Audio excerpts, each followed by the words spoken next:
Eto na mga kabasketball, former PBA Commissioner Noli Iyala gustong tanggalin yung height limit ng mga imports, gawing dalawang conference na lang ang PBA at bantayan yung mga hindi patas na trade dyan nga sa PBA. At etong si Xavier Cooks mahihirapan na raw bawiin ng NBL Australia dyan nga sa Japan B-League. At Kai Sotto hindi babagal sa kabila ng pagpapalaki nito ng katawan at pagdagdag ng timbang. Pero bago yan, huwag kalimutan mag-like at mag-subscribe bilang pagsuporta. Dito nga sa naging interview ni Navin Ganglani mga kabasketball, credit sa kanya kasi nga na-interview niya etong former PBA Commissioner na si Noli Iyala at tinanong niya nga ito ng isang hypothetical question na kung ipapatawag siya ulit ng PBA or siya na ulit yung magiging kumbaga hawak nitong Philippine Basketball Association, ano yung mga bagay na una niyang gagawin. At sinabi nga rito ni former PBA Commissioner Noli Iyala, kasi nakikita na natin yung talagang hindi na pagka-interest ng mga Pinoy basketball fans dito nga sa PBA, no? Kasi pinaliit na nila yung venue. Ganun pa rin, konti pa rin yung nanonood sa mga laban nila. Ngayon mga kabasketball, ang nakikita rito ni former PBA Commissioner Noli Iyala ay gawing dalawang conference na lang etong PBA, no? Dalawang, kasi ngayon tatlo eh, di ba? Gagawin niya dalawa na lang kasi makakatulong din daw yon para masuportahan yung ating Gilas Pilipinas, yung national team. At ang sumunod mga kabasketball, gusto niyang bantayan yung mga trades, no, para maging balanse yung mga kupunan.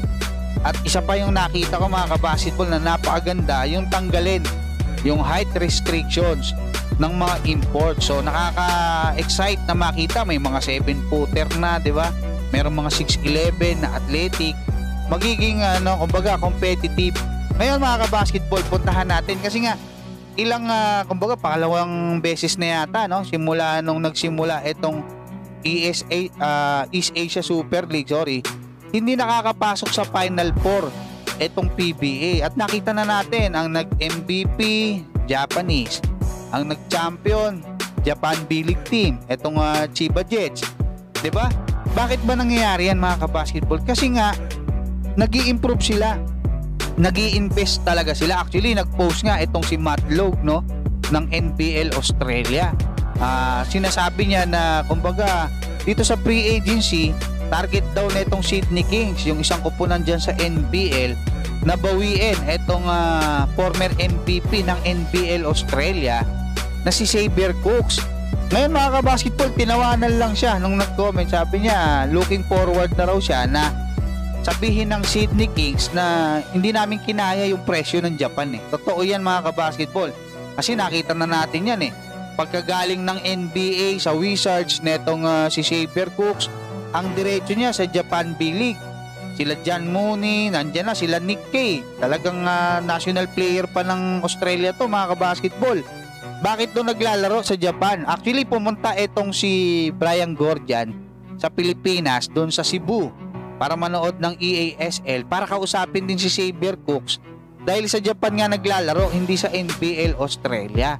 So mabigat yun mga kabasketball, kasi naaapektuhan na rin itong NBL Australia dahil nga sa taas ng pasahod nitong Japan B-League. At ito pa matindi, sa darating na 2026 aakyat na ng 500 million yen hanggang 800 million yen itong salary cap ng Japan B-League. Ibig sabihin mga kabasketball, almost 300 million pesos per year yung salary cap nila. So kaya nilang magbayad ng mga Dwight Howard, mga $1 million doon sa kumbaga franchise player nila, kayang-kaya nila. Magkano lang ba 2-way contract? $500,000 US. Magkano lang yun? Wala pang 30 million mga kabasketball. Eh ang budget nila almost 300 million. So ganun kalaki yan magkakaroon na rin sila ng Japan B-League draft. So matindi yan. Ngayon puntahan natin itong ating pambatong si Kai Sotto. Ito yung latest na video na inilabas ng kanyang personal trainer, no? At kung makikita natin, marami tayong nakikitang ganito sa kanya, no? Para mas lalong hindi siya bumagal. 'Di ba? Mas bumilis pa at the same time habang nagkakarga siya ng mga muscles, 'di ba? Kasi nga yun ang sinasabi din ng kanyang agent, papalakasin nila si Kai at the same time hindi siya babagal. Nakikita natin yan mga kabasketball ngayon diyan sa Japan B-League. Kumbaga yung galaw niya kumbaga hindi siya parang alam mo yon, yung parang lumaki yung katawan na bumigat, 'di ba? Mabilis pa rin siya mga kabasketball at kumpiyansa na siya ngayon doon sa kung anong meron siya at hopefully magdagdag pa, no, para mas tumigas etong ating pambatong si Kai. So hanggang dyan muna, maraming salamat at God bless sa inyong lahat.